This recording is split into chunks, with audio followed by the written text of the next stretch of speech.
Bonsoir à tous et bienvenue dans ce nouveau numéro d'Inquiest. Les Côtes de Corse sont-elles condamnées à reculer, par endroits même à disparaître? Depuis les années 2000, le constat saute aux yeux dans certaines régions, notamment sur la plaine orientale entre Vescovato et Porto Vecchio. Au total, 33% du linéaire côtier insulaire est touché par le phénomène d'érosion. Quelles en sont les causes? Comment l'endiguer et avec quels moyens financiers? Ce sera l'objet de notre débat avec ce soir 3 invités sur ce plateau. Alors Sonny, bonsoir. Bonsoir. Vous êtes membre de l'association de défense de l'environnement Global Earthkeeper. Merci d'être avec nous. Agnès Simon-Pietri, bonsoir. Présidente de l'Office de l'environnement de la Corse et conseillère exécutive. Et enfin, Don Louis Cipriani, président de l'association Action Littoral Corse et socio-professionnel installé sur la commune de Ventolasque. Bonsoir. À mes côtés, Pierre Nicolas, vous avez réalisé un reportage qu'on va découvrir dans un instant avec Daniel Bansard sur cette thématique qui préoccupe encore plus, c'est vrai, à l'approche de la saison estivale. Oui, alors juste une précision, pourquoi revenons-nous sur cette problématique de l'érosion que nous avions déjà traitée en 2014 dans cette émission Inquiest et qui a fait l'objet depuis de nombreux dossiers sur l'antenne de France 3 Corse Viastel, tout simplement parce que les téléspectateurs, souvent à raison, reprochent aux médias de lancer un sujet et de ne pas le suivre. Alors nous avons tenté de savoir en mai 2017 ce qu'il en était de ce problème d'érosion. Force est de constater qu'il n'est pas résolu, que l'homme en est plus responsable encore que le réchauffement climatique et qu'effectivement, à la veille de chaque saison estivale, là nous y sommes, les professionnels du tourisme tirent la sonnette d'alarme pour eux, pour leurs salariés. Les conséquences économiques à terme peuvent être terribles. Et enfin, nous l'avons aussi vérifié, par endroits, bien des questions se posent aujourd'hui pour les résidents qui ont choisi d'avoir leur domicile proche de la mer. Alors, on en débat tout de suite après ce reportage qu'on va découvrir ensemble, Érosion, les sables mouvants, un reportage de Pierre Nicolas, Daniel Mansard sur un montage d'Anne Lorlouche.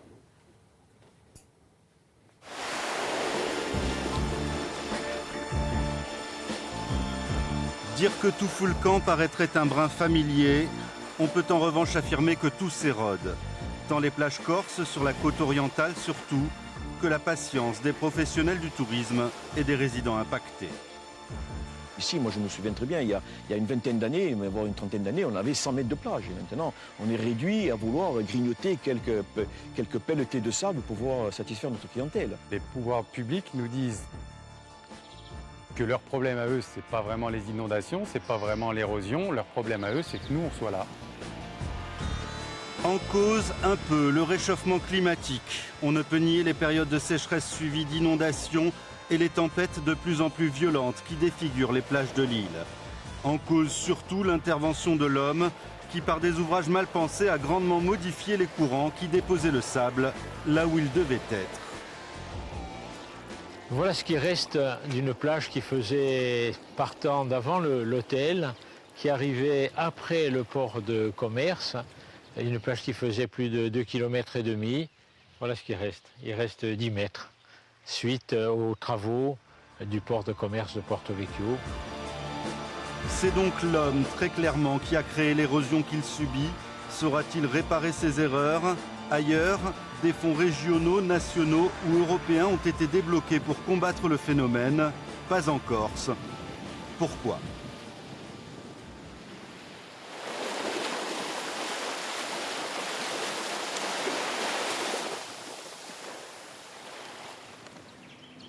Est-ce finalement si grave de perdre une plage? Bien sûr, répond César Philippe, qui a hérité de sa famille d'un terrain qui en possédait une, juste en face de la citadelle de Porto Vecchio. Cette plage, qu'on voit encore ici sur des photos récentes, c'était sa Madeleine de Proust. Moi, j'ai été élevé ici, quoi. J'ai été élevé, on pêchait les marbrés, les loups, les coquillages. Tout ça a disparu parce que c'est parti avec la plage.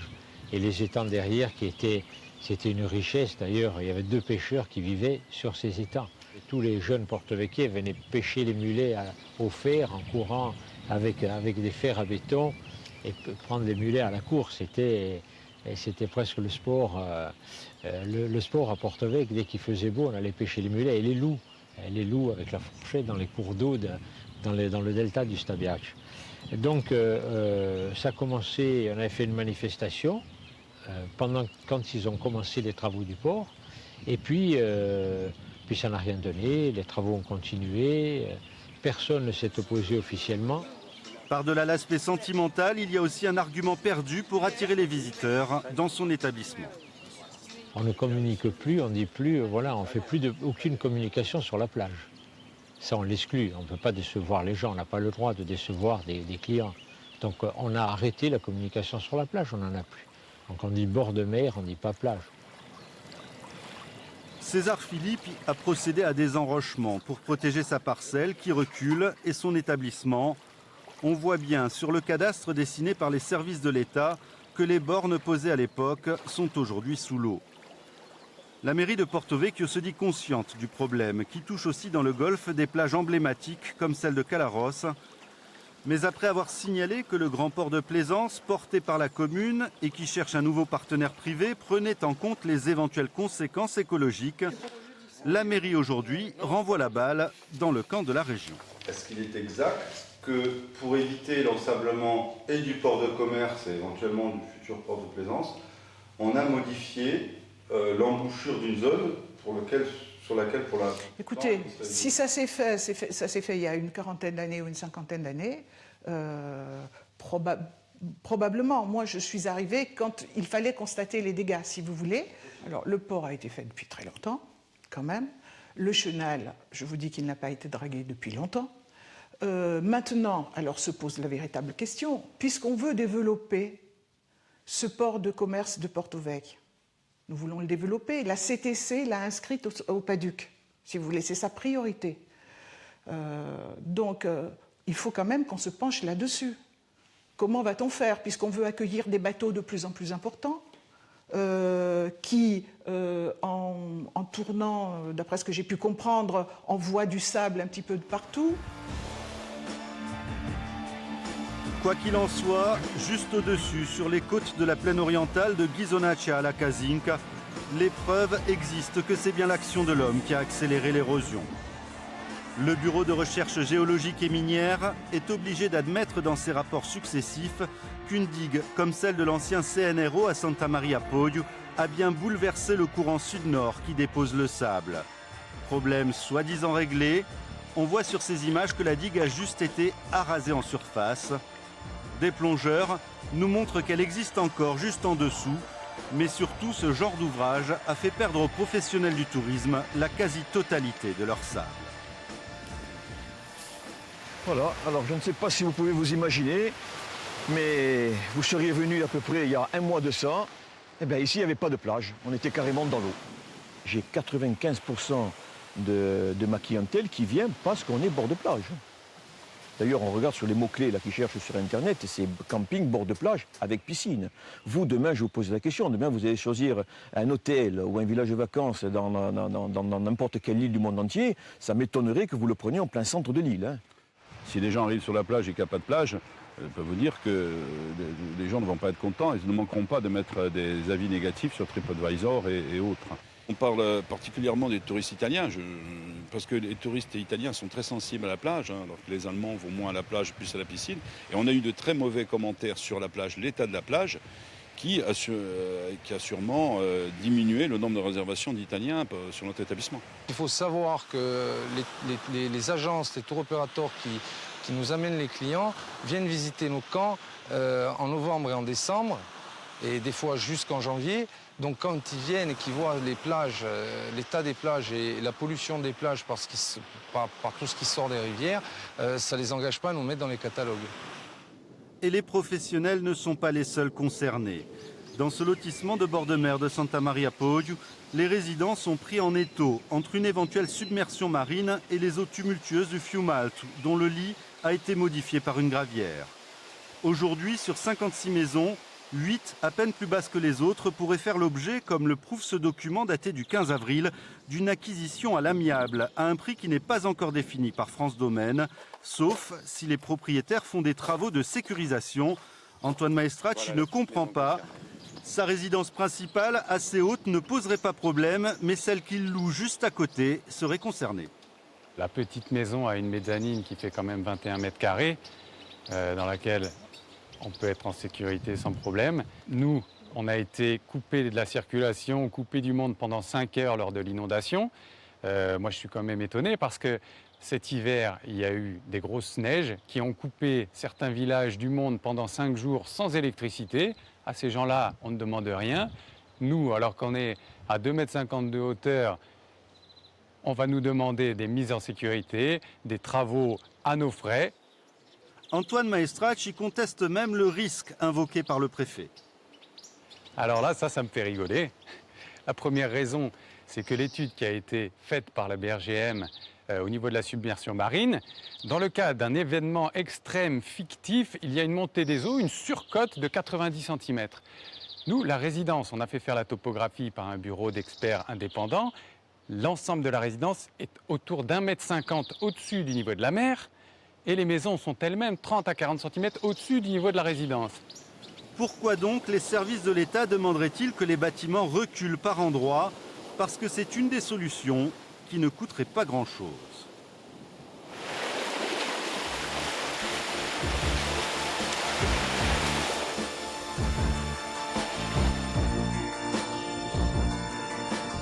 L'idée d'un recul face à l'érosion est effectivement ancienne en préfecture.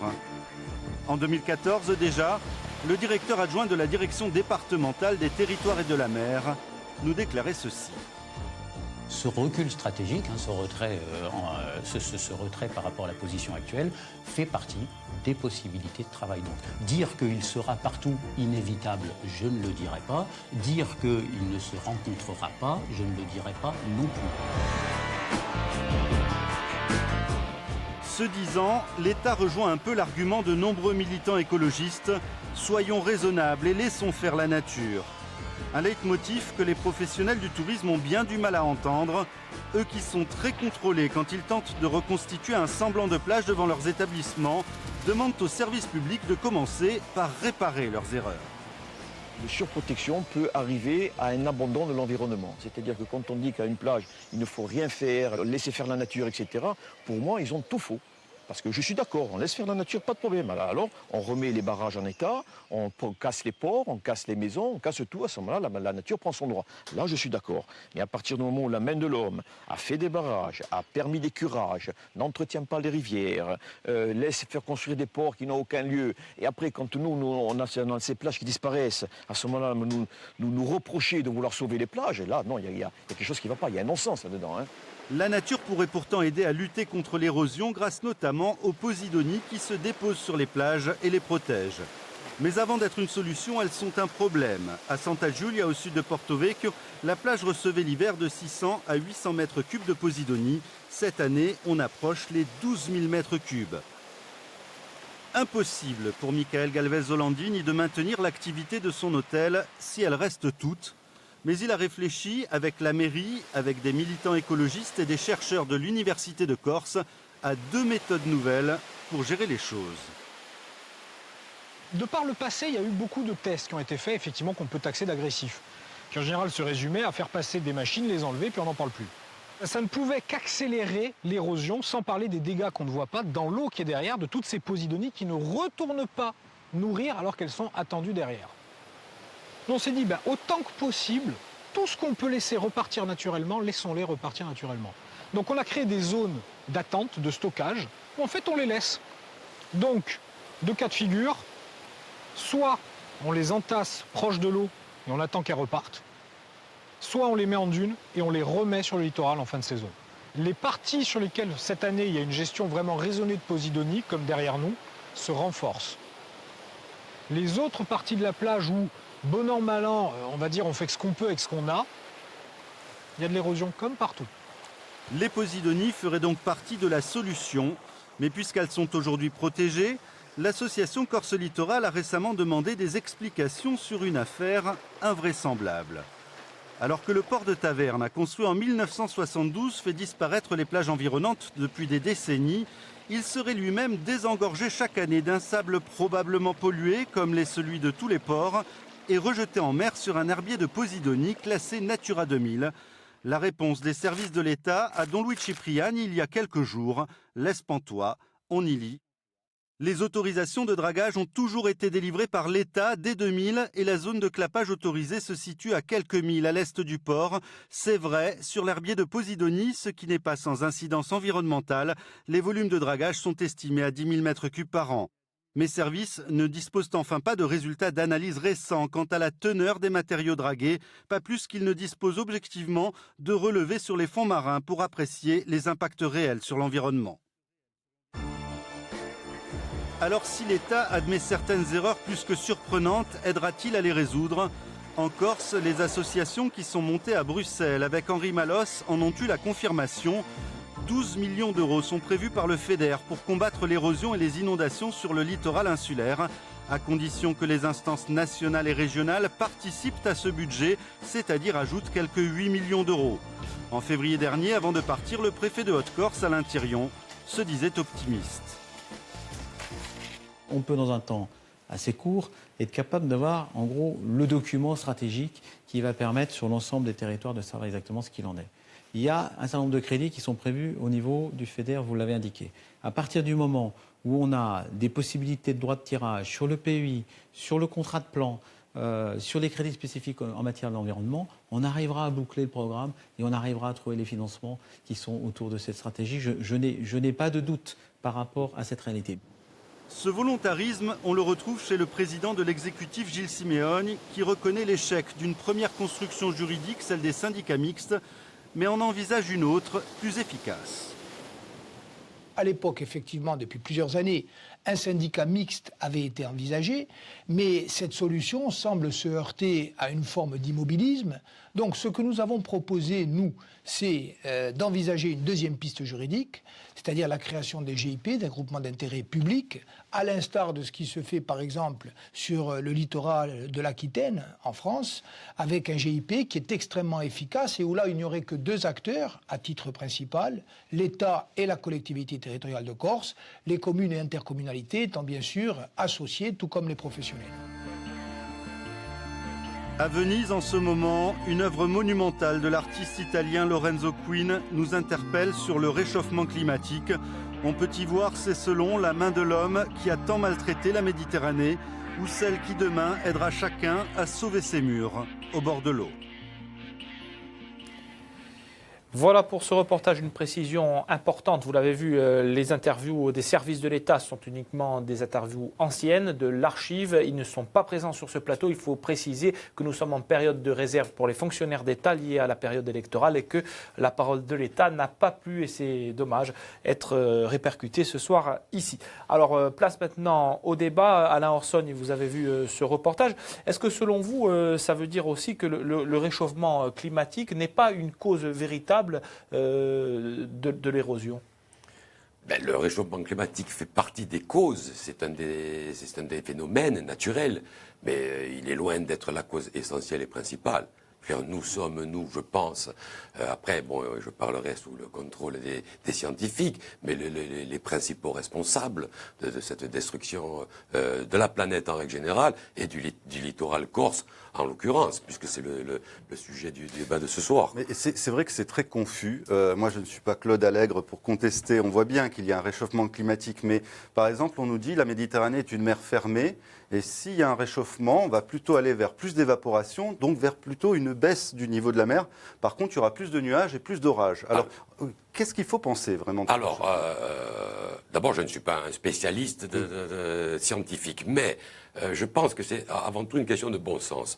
Oui, la mer Méditerranée est une mer fermée, bien évidemment, mais elle est quand même ouverte sur Gibraltar. Et le principe des vases communicants fera toujours que le niveau de la mer, où que ce soit sur la planète, va s'équilibrer. Et oui, on est obligé quand même de se rendre compte et de croire, à minima, les spécialistes et les scientifiques, lorsqu'ils nous disent que sur le XXe siècle, je parle de mémoire, le niveau de la mer augmentait aux environs de tous les ans d'environ 2 mm, qu'aujourd'hui on est environ un peu plus de 3 mm, et qu'aux environs des 2100, on sera à plus de 50 cm.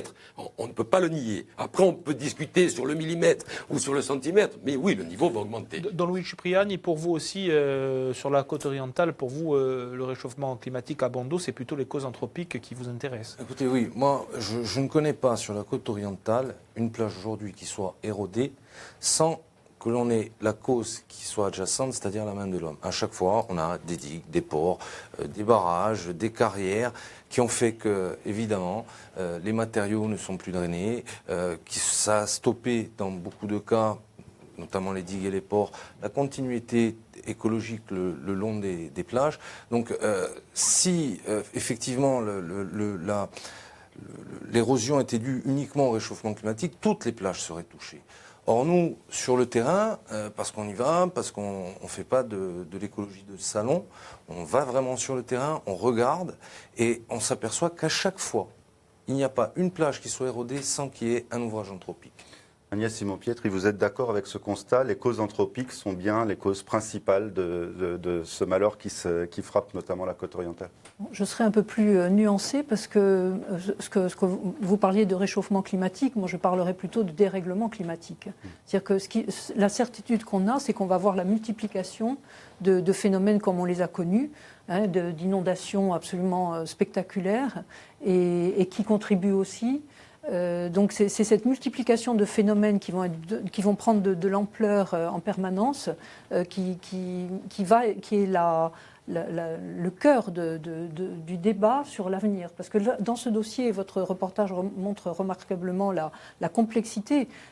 On a l'impression d'un grand décalage. Il y a un phénomène de longue durée, de très longue durée, qui est celui de l'érosion qui a été constante depuis l'Antiquité et bien avant, puisqu'on sait par exemple que le port de Marianne, il est 3 km à l'intérieur des terres à Luciane. Donc on sait aussi que tout le littoral a bougé en permanence. Donc il y a ce phénomène de longue durée. Après, il y a l'urgence économique.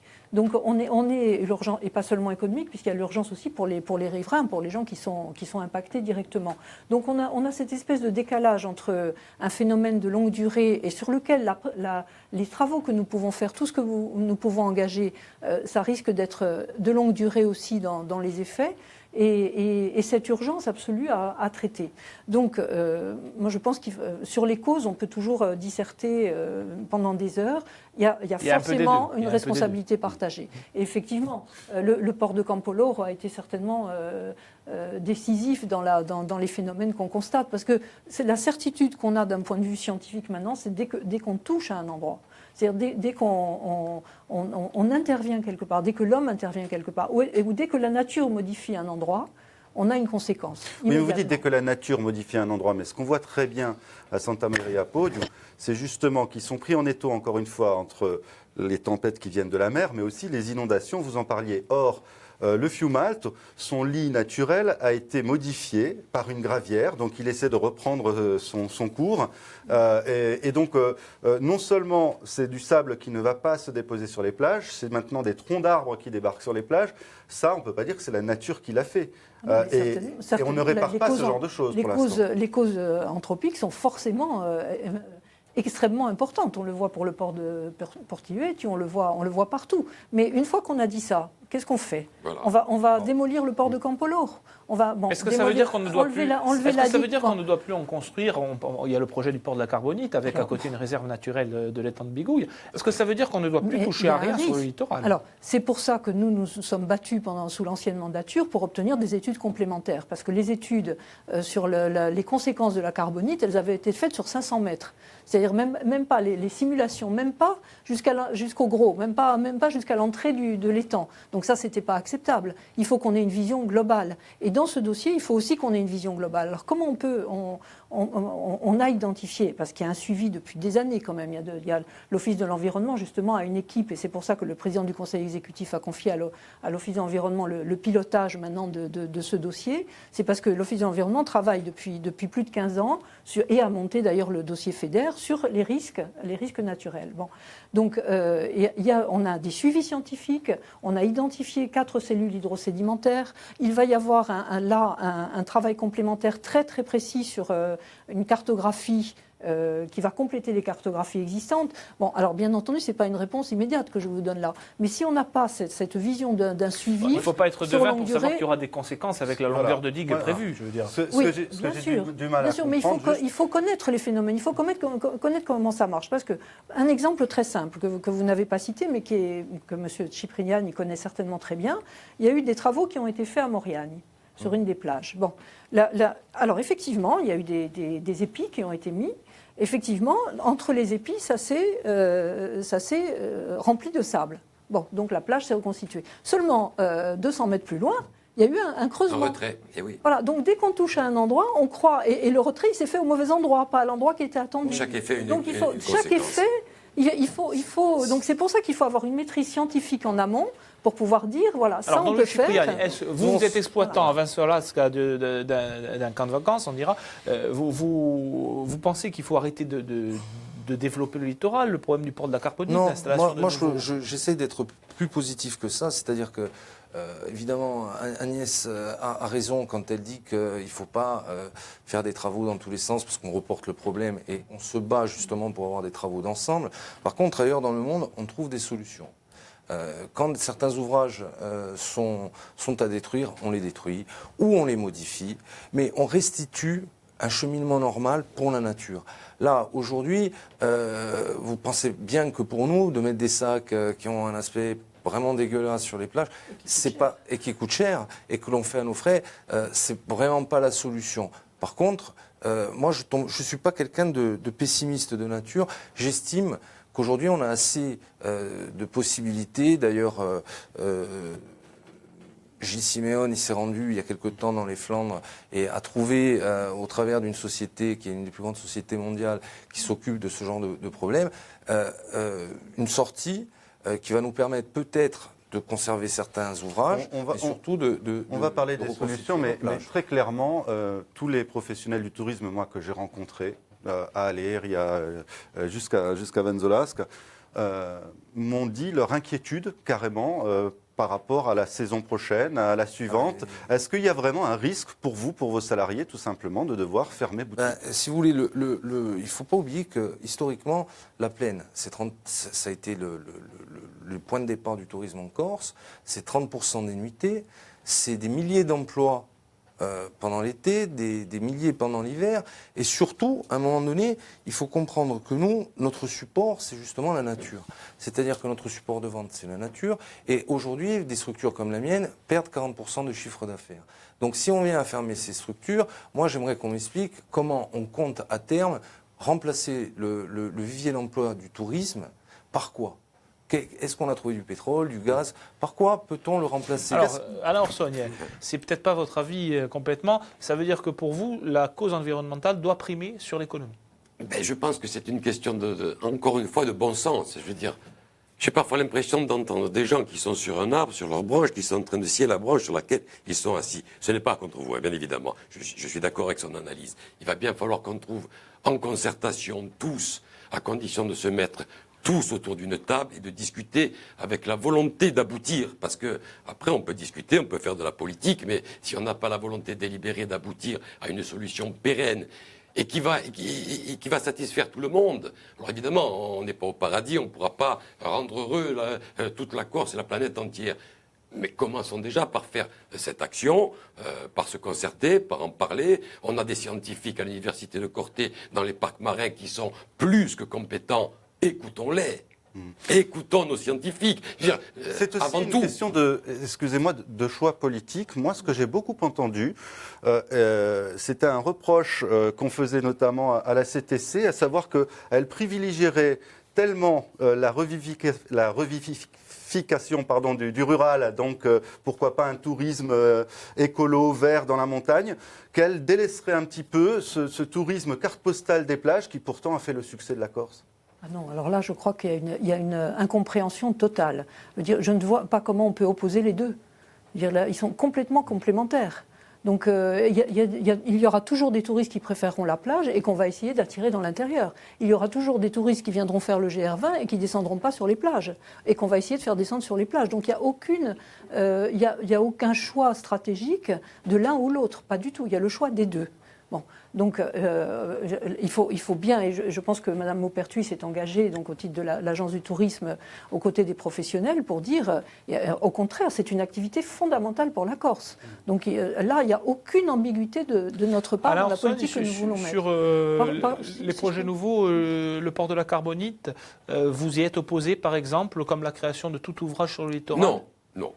Non, on ne s'oppose pas par a priori à l'évolution sociale ou d'immobilière ou quoi que ce soit. Sauf que avant de créer une telle structure, comme le disait Mme Simon-Pierre, il faut mettre les scientifiques sur le dossier, voir ce qu'ils proposent comme solution et ne pas faire n'importe quoi, n'importe où. La carbonite, oui, mais pas à n'importe quel prix, et pas n'importe comment. On sait bien que le port de Bastia a besoin de s'étendre, mais en revanche, moi, ce que je n'arrive pas à comprendre, je ne suis pas scientifique, c'est que si une digue comme celle de l'ancien CNRO, qui fait quelques dizaines de mètres, ou si le quai sud du port de Taverne a créé de tels dégâts, je ne vois pas comment un port qui aurait peut-être un quai de plus d'1 kilomètre ne peut pas avoir des conséquences encore plus terribles. Entièrement d'accord. Sauf qu'aujourd'hui, on n'a pas les dossiers techniques étudiés sérieusement pour connaître l'impact. Sauf que on peut l'étudier, voir la conséquence que ça va avoir sur l'environnement proche et plus lointain, et essayer de trouver des solutions compensatoires. On va être de plus en plus nombreux en Corse. Il va bien nous falloir des toits, des ports, et on n'a pas le choix. Ou alors on réduit la naissance, la population, et c'est pas forcément la bonne solution. Trouvons des solutions compensatoires. Il ne faut pas être anti, il ne faut pas toujours... voilà, non. Je pense être ou dans la vindicte ou dans la procédure. C'est pas comme ça qu'on résout les problèmes.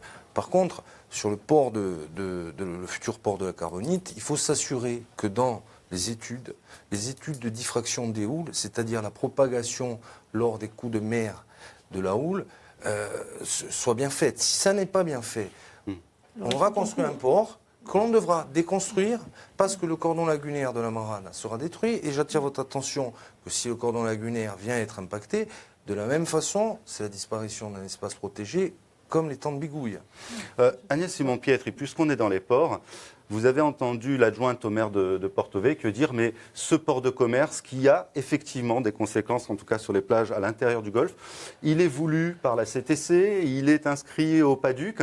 Ce que dit César Philippe, il est intéressant, il dit ce n'est pas parce que les touristes veulent venir beaucoup dans l'extrême sud ou en Balagne qu'il faut qu'ils y arrivent. Parce que ces gros bateaux, on n'en voit pas à Saint-Tropez, on n'en voit pas à Cannes, on n'en voit pas à Saint-Jean-Cap-Ferrat. Pourquoi veut-on à tout prix ?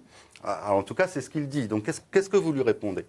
D'abord, je voudrais répondre sur la carbonite, parce que les études sont en cours. C'est-à-dire que nous avons demandé une batterie d'études complémentaires sur l'hydrologie, sur les courants, sur tous les risques, pour justement ne pas avoir à prendre ces risques, ou si on va les prendre en connaissance de cause.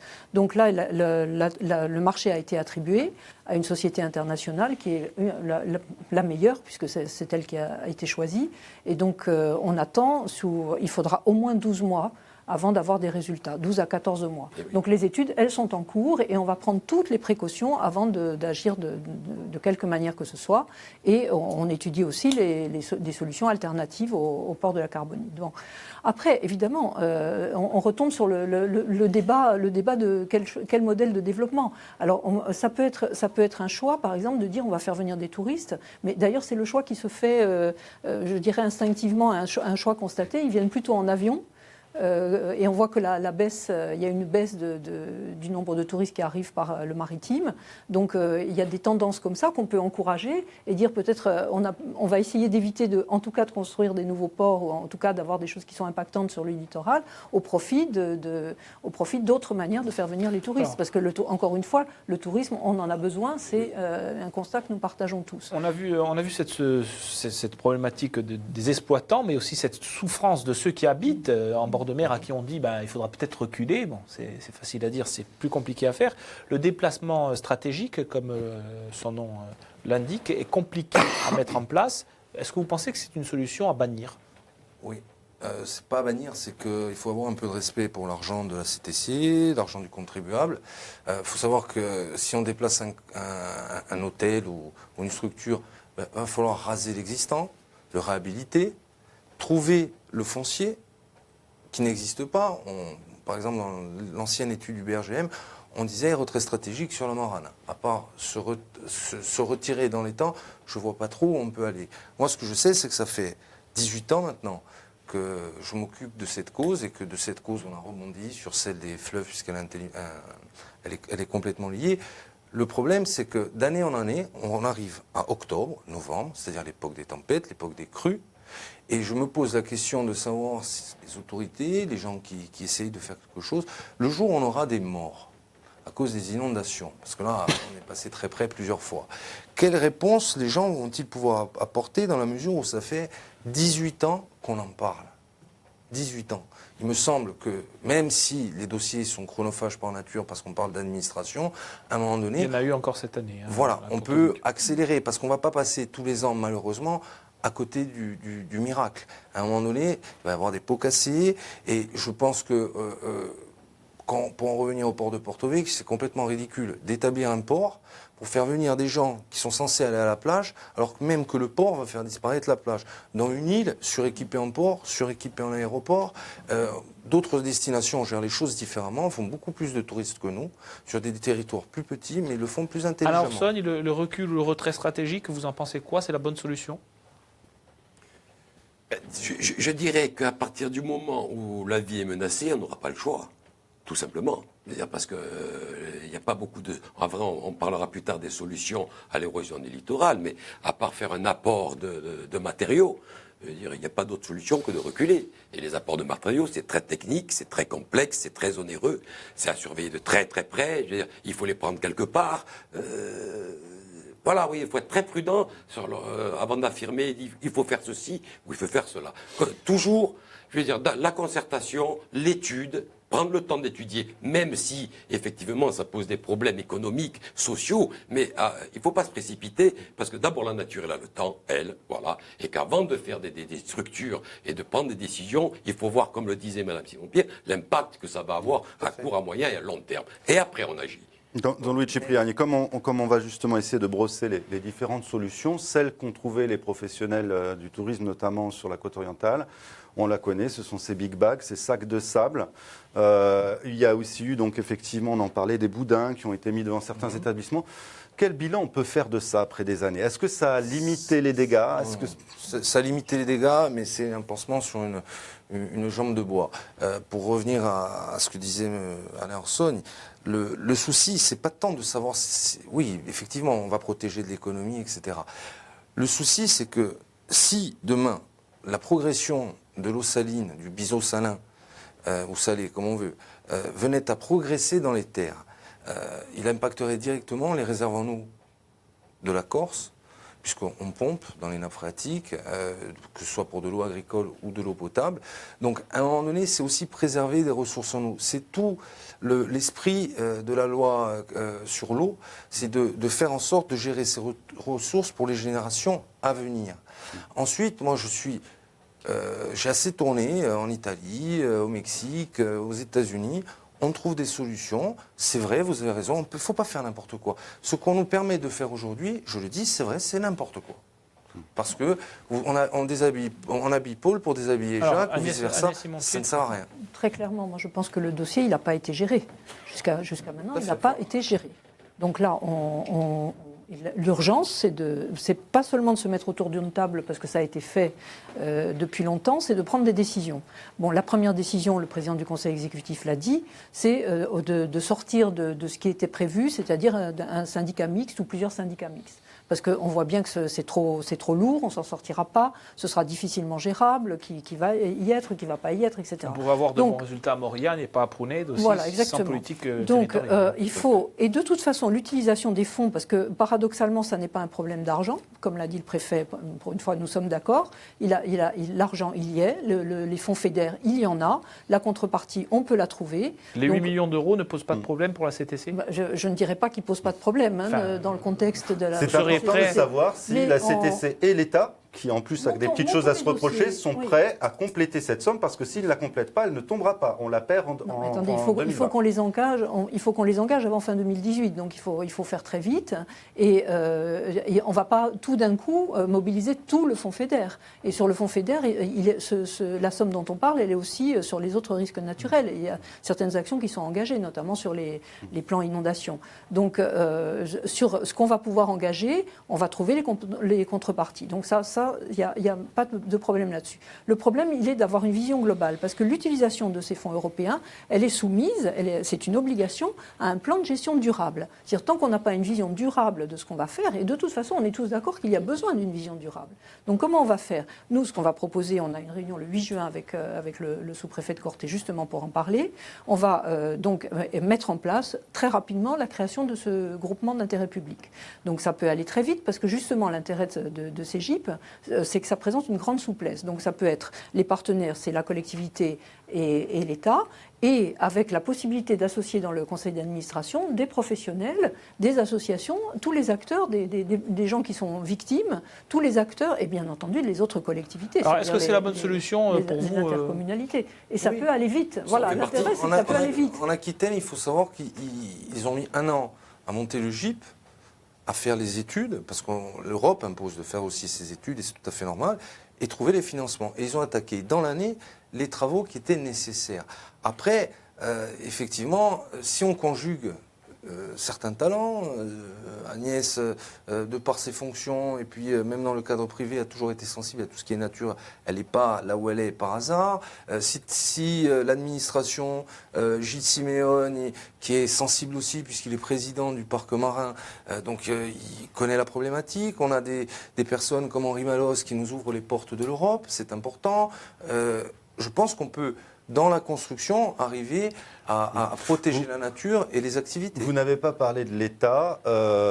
On a vu Ségolène Royal s'est engagée, par exemple, pour un parc au bout du Cap Corse. Là, c'est Nicolas Hulot qui a été choisi dans le gouvernement de M. Philippe. Est-ce que, pour vous, c'est un interlocuteur intéressant? Est-ce que vous pensez l'interpeller là-dessus? Il est intéressant à double titre, puisque c'est un amoureux de la Corse, ça tout le monde le sait. Et puis, c'est un vrai écologiste, c'est comme ça. Moi, ma peur, ce sont les législatives. J'espère, pour qu'on ait M. Hulot aux commandes, qu'ils vont réussir à les gagner. Simplement pour ça. Je ne fais pas de politique. On ne fait pas d'appel au vote. Vous pensez que ça peut donner une chance à la résolution de ce problème, la présence de Nicolas Hulot? Bien sûr. Évidemment, je dirais, maintenant, on ne peut pas l'accuser, l'exécuter avant qu'il n'ait pu faire quoi que ce soit. Mais oui, la réputation de M. Hulot est incontestable. C'est un écologiste, mais convaincu. Après, aura-t-il les moyens de mettre en œuvre nos politiques? À nous, la société civile et la population, de l'aider, d'une part, et si jamais de mettre la pression pour qu'il puisse mettre en œuvre sa politique, quels que soient les élus. Là, je me dissocie un peu, parce que lui, oui, il est au gouvernement, c'est un ministère d'État. Ce n'est pas rien, je veux dire, aidons-le. Alors, aidons-le, voilà, commençons par l'aider. Quel que soit le ministre, l'urgence est telle et le besoin est tel que je ne le vois pas ne pas signer un arrêté de création, un décret de création d'un GIP dont on a absolument besoin. Donc la balle, elle est dans notre camp, avant tout, de mettre en place cette structure. Bon, ce n'est pas une structure miracle, bien entendu, mais ça va nous permettre au moins d'enclencher, de capitaliser toutes les études qui ont été faites, de voir ce qu'il faut faire en plus. Mais beaucoup a déjà été fait, et enfin d'utiliser ce qu'on sait.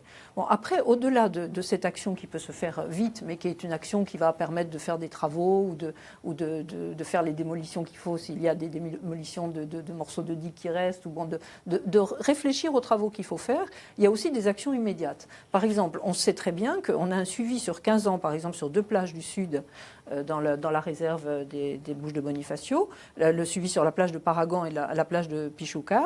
Il y a eu 15 ans de suivi. Il y a une plage qui a été nettoyée mécaniquement, systématiquement, et l'autre qui ne l'a pas été. Il y en a une qui a perdu 10 mètres et 40% de la plage dans les 15 ans, et l'autre qui n'a rien perdu du tout. Donc, justement, la gestion des plages, elle est capitale. Et ça, c'est quelque chose. Il faut arrêter le nettoyage mécanique. Justement, vous avez fait partie... Enlever les pots subventionnistes, c'est une catastrophe. Alors, par contre, il faut gérer, parce qu'on ne peut pas demander aux gens non plus de se baigner dans... Alors, on a vu ces images de Poséidoni. Je vous rappeler un chiffre qui est important sur la plage de Santa Giulia à Porto Vecchio. En moyenne par par an, on compte 700 mètres cubes de posidonie. Cette année, c'est 16 fois plus, 11 500, ramenés par les tempêtes aussi.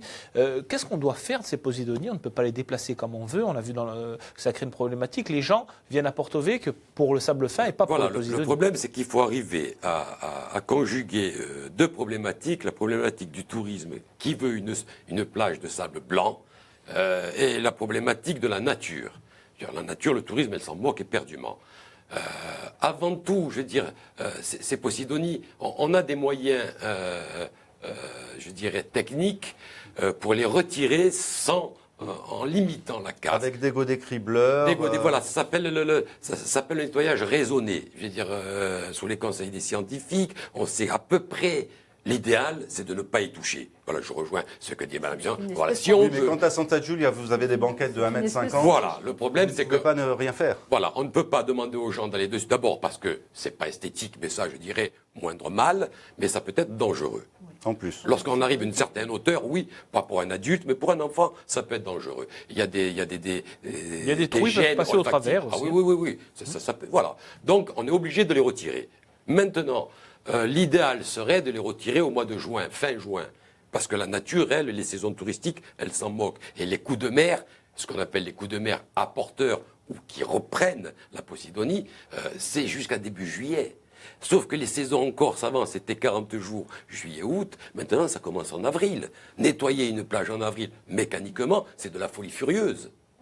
On n'a pas le choix. Voilà. Alors après, il faut. On l'a vu à Porquerolles, par exemple, lorsqu'on informe et lorsqu'on forme les gens sur la Posidonie et qu'on leur explique que ce ne sont pas des ordures, que c'est pas dangereux, que c'est pas malsain. Ils ont une approche totalement différente de la plage si elle n'est plus une plage de sable blanc immaculée. Don Luigi Cipriani, vous qui êtes à la fois membre de l'association et exploitant en bord de mer, il faut les toucher ou pas, ces posidonies? Ah non, je suis complètement d'accord. Si vous voulez, c'est quand on fait des travaux justement qu'on s'aperçoit comment est structurée une plage. Chaque tempête ramène des déchets naturels et ça constitue la plage. Moi, j'ai fait l'erreur, comme beaucoup d'autres, à vouloir faire une plage nickel avec des grosses machines, etc. On a flingué la plage. Par contre, enlever tout ce qui n'est pas naturel est nécessaire et mettre un tracteur, une remorque et faire tout ça à la main, c'est pas ça qui va détruire la plage. Par contre, si vous commencez à passer avec des chargeuses, des pelles mécaniques de 30 tonnes, etc., c'est sûr que vous allez tasser la plage, donc vous allez effacer l'effet de l'apport en Posidonie, et c'est ce qui constitue la plage. Alors, vous êtes fait le défenseur des posidonies en interpellant les services de l'État sur ce qui se passe justement, une fois de plus, au large du port de Taverne, Campoloro. Vous m'expliquiez que vous pensiez que le sable qui est trop nombreux, enfin trop...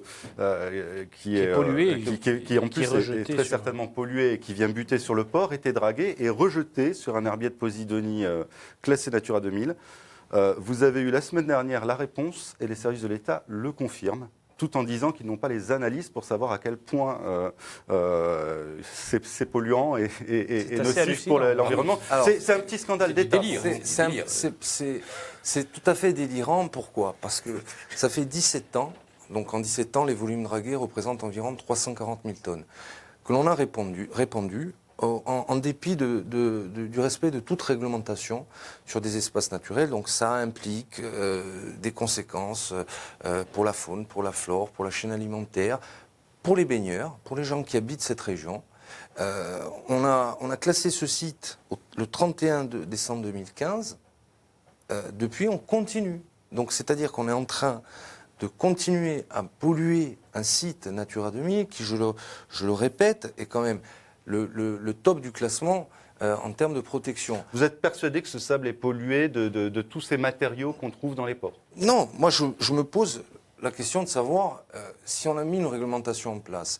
Quand vous regardez la réglementation et par rapport à ce type de tonnage, on est obligé normalement de réaliser des analyses tous les ans. Des études d'impact. Des études d'impact, des études environnementales et des études de suivi. C'est pas le clapage qui pose problème. Si vous remettez du sable au bon endroit et qu'il n'est pas pollué, il n'y a aucun souci. Agnès, est-ce que cet exemple qui est assez fou, il faut le dire, est la démonstration que l'État s'accommode parfois des règles, et notamment sur le nettoyage des plages. Certaines communes déplacent les posidonies, on le voit, et d'autres ne le font pas. Qu'est-ce que vous en pensez?